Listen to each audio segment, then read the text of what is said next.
Crikey guys, it's cold today. Well, good morning and welcome back to Ramwell's Top Tips. Now before we get started, hit that like button. Helps me, helps the YouTube algorithm. Do it now, go on. Today we're going to learn the difference between a minor fault and a serious fault. Dun, dun, dun. So let's start off with what is a minor fault. So a minor fault's kind of what it says on the tin. It's something you do that's quite minor, doesn't really affect anyone, however it could potentially have been a hazard. So that goes down as a minor fault. Now everyone knows there is no such thing as a perfect driver.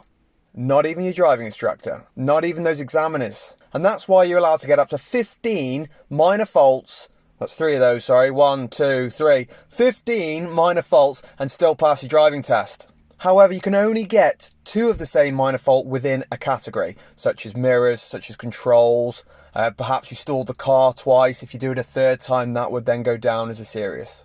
Now we're going to touch on serious faults. Serious faults during your driving test, you're allowed 0 serious faults. And you're thinking, what is a serious fault? Well, it's something that could really have caused a potential hazard.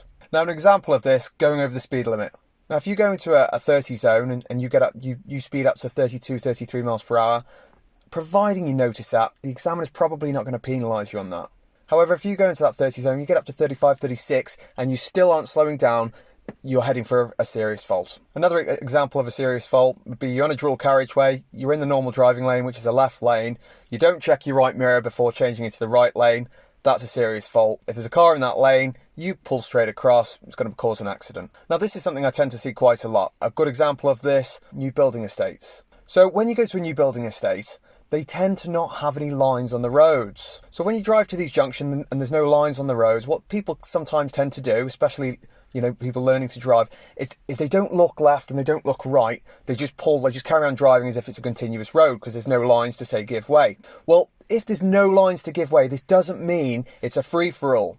This actually means there is no right of way. So you need to make sure you're looking both ways. It doesn't matter if you're turning left or turning right to ensure that it's clear. Now, it's far easier to pass something if you understand what they're looking for. Now, during your driving test, the examiner will be using something called the DL25, whether this is on the iPad or if it's by hand. Now, if you want to see this form, you can download it from the link below, or you can ask your driving instructor. As I say, the report's called a DL25. If you have a look at it, it's got all the categories of the possible faults, both minor faults and serious faults. You'll notice I'm using the word serious faults and not major faults because there's not really such a thing as a major fault. There is, however, another category that says dangerous faults.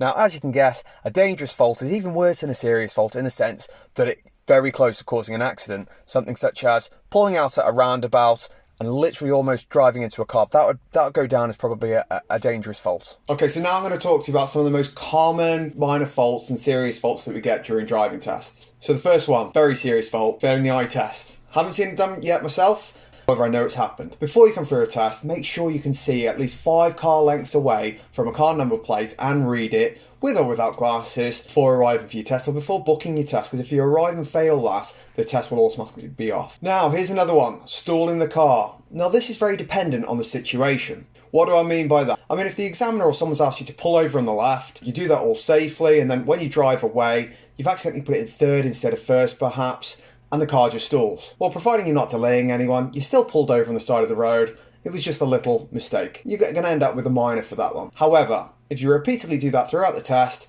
3 or 4 times, you're going to end up with a serious fault. Now, in a different scenario, you're going to a roundabout, you're doing everything correctly, but you forget to put it into first gear, so you're trying to pull off in second, not the end of the world yet. However, you are in a position now where you could potentially delay traffic. Different scenario, you're approaching a roundabout, you've stopped at the roundabout because it's not clear to go, you've forgotten to put it into first, schoolboy manoeuvre! So you try to pull off in second. What a sausage. We've all been there. You've got cars behind you, you're possibly delaying these cars. You need to be quick to fix this. You also need to try and remember to put your handbrake on, if not keep your foot on the brake. Handbrake's going to be a lot safer, it's going to stop any risk of rolling, which you might already be in a bit of a panic about. Now, if you don't do this quickly and safely, you're going to end up with a serious fault due to delaying other vehicles. However, even in this situation, providing you haven't rolled out into the roundabout and you're still just in the junction, if you quickly use the handbrake or stop the car, get the car back on, and safely drive away in your first gear, you're going to walk away with probably a minor fault. Now let's talk about the handbrake. So often learners feel like they need to use the handbrake at every opportunity on the test to impress the examiner. This really isn't the case. If you were driving normally, you wouldn't use the handbrake every time you stop. Now, every time you stop the car to park, pull over on the side of the road, absolutely. Secure the car when you stop. Perhaps when you drive to a hill, you think, I should use the handbrake. Absolutely. If you stall the car, definitely get that handbrake on. Traffic lights, don't bother with the handbrake unless it's absolutely necessary. It's not really a need, unless you feel more comfortable with it. The examiner, however, is not looking for you to use the handbrake at every possible opportunity. However, when you do stop the car to pull over on the side of the road, always ensure that the car is secured. Emergency stop, absolutely make sure the car is secured. Why, you might be wondering? If a car was to go into the back of you on an emergency stop, because that's what it is, you've just stopped in the middle of the road, someone's crossing the road, they might not have seen that. Where are they going to go? Into the back of you. Is your foot going to stay on the foot brake? Probably not when someone's in the back of you. However, if the handbrake's on, you're not going anywhere. Another all-time favourite, hesitation. What is hesitation? You drive to a junction, you look left, you look right, you can see there's a car coming on the right and you think, have I got time? Yeah, I'm going to go. And then you stop halfway through. Well, you've hesitated. You've moved the car a little bit, then you've stopped. It's a hesitation. Or you go to the roundabout, you're looking right, making sure it's clear. There is a gap. However, you stop. You've stopped and you wait. Now, if you stop repeatedly, you're going to end up with a minor for hesitation. But a minor for hesitation is far better than pulling out on a car and doing something dangerous. Now, another all-time favourite, not checking the mirrors. I feel like that's all I say all day. Have you seen the yellow bike on the right? No. Why not? Did you check your central mirror? Did you check your right mirror? No. Okay, what do you need to make sure you do next time? Central mirror, right mirror. Have you seen the orange bike on the left? No. You get where this is going. Now it depends on the situation. If, as I just mentioned, you didn't check your central mirror and your right mirror once, perhaps you were going around a parked car, could potentially be hazardous because if another car's overtaking you or a bike's overtaking you, you're going to cause an accident. However, the likelihood is probably quite low. But as I mentioned earlier, if you're in a dual carriageway, there's 2 lanes, you're in the left lane, you want to move over to the right lane to overtake a slow moving vehicle, you need to be turning right. You're going to check your central mirror, you're going to check your right mirror. However, if you do not check that right mirror, there could potentially quite easily and likely be a car in that right lane. What's going to happen if you don't check that mirror? It ain't going to be pretty. So don't be a sausage and check your central and right mirror before changing lanes. So with the mirror checks, it's very dependent on the situation. This will also depend if there's a person there or another vehicle there. If there is a person or a vehicle there, then that what would have been a minor fault will actually be a serious fault or a dangerous fault. Okay, here's one of my favourites.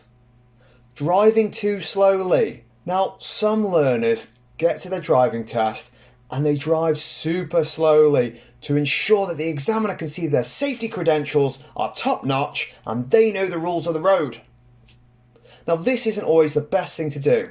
The examiner does want to ensure that you are driving under the speed limit because that's what it's there for. However, the examiner does not want you driving unnecessarily slow, causing delays or causing possible danger to yourself or others on the road. Now think about it. You're going down a single carriageway road. It's a national speed limit, which is 60 miles an hour on a single carriageway. The road is nice and straight and safe to do approximately 50 to 60 miles an hour should the weather permit. Now, if you choose to do 35, 40 miles an hour all the way down that road, think about all those cars that are going to back up behind you. What are those cars going to want to do? I'll tell you what they're going to want to do. They're going to want to overtake. They're on their way home from work. They haven't got time to be dawdling at 30 miles an hour on a 60 road. They know they know how long it takes to get down it. So what do they start to do? Well, they start to try and overtake. They're also very frustrated, so they're overtaking in silly places where they shouldn't be overtaking. So you are causing unrequired hazard to others. And this is what's going to end up with a serious fault. Now, I say that, it will likely start off with a minor fault. However, this will build up over time depending on how long you are going too slowly on that specific road. This does not mean if you go onto a country road or a rural road or any road and it's snowing or it's raining or it's just unsafe because it's so windy. This doesn't mean you need to get to the maximum speed. Just because that road is national speed limit, if it's unsafe to do national speed limit, do not do national speed limit. Use your judgment. If you can see the sharp bends coming up and it's not safe to do 60 down that road, it's only safe to do 30 around that sharp bend, slow the car down to 30. If you then come across a straight that it is safer to gather a bit of speed, that's absolutely fine. Just use your common sense. Now here is one I come across more than I would like. Touching the curb. Now, there is a big difference between caressing the curb, which is just a gentle brush, and mounting the curb. Now, mounting the curb is a serious fault because you are invading the pedestrian zone, which is dangerous. You could potentially hit a pedestrian. Imagine if a child or a person's waiting to cross the road and you just decide to mount the curb there. However, caressing that curb, just gently brushing it with a wheel where you barely feel it, you will likely just get a minor fault for that. Although you shouldn't be doing it, is it going to cause any serious potential hazard? Probably not. Although it's not good for your tyres, it's definitely not going to be good for my alloys. Now, saying all of this is still going to be down to the examiner's judgment. So if you believe you just gently touched that curb and the examiner believes that actually no you didn't and that could cause a potential hazard, the examiner's word is going to be final. So best thing to do, don't go near the curb. Simples. Now another interesting one. I come across a lot of learners still and they're saying to me the rules of 10 and 2, we must hold the wheel at 10 o'clock and 2 o'clock. That is no longer the rules. You are not required to hold the wheel at 10 and 2 anymore. In fact, some people even ill-advise that and say it can cause injury if the airbag was to go off. However, you are still required to have 2 hands on the wheel at all times. And you are also required to not cross your arms on that wheel. Now, if this has helped you, crush that like button like it's a friggin' walnut. And maybe subscribe. See you next week on The Ramwell Show.